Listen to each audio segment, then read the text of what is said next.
Հայաստանում ոմանք համառորեն կամ չեն հասկանում, կամ ձևացնում են, թե չեն հասկանում, թե ինչ է իրենից ներկայացրել խորհրդային ԿԳԲ-ն եւ ինչ են այսօր Ռուսաստանի ԳՌՈ-ն եւ ԵՖՍԲ-ն։ Սրանք անվտանգության սովորական կառույցներ չէին եւ չեն, սրանք իշխանությունը պահելու, մարդկանց կոտրելու, հավաքագրելու, շանտաժ անելու, լռեցնելու եւ պետությունները կախվածության մեջ պահելու գործիքները։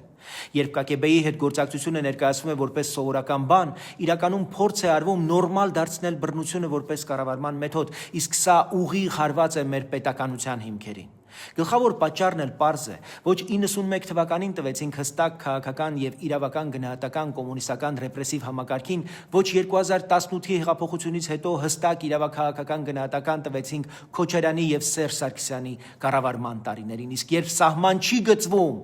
ամեն մեկն իր անցյալը նորմալ է հռչակում։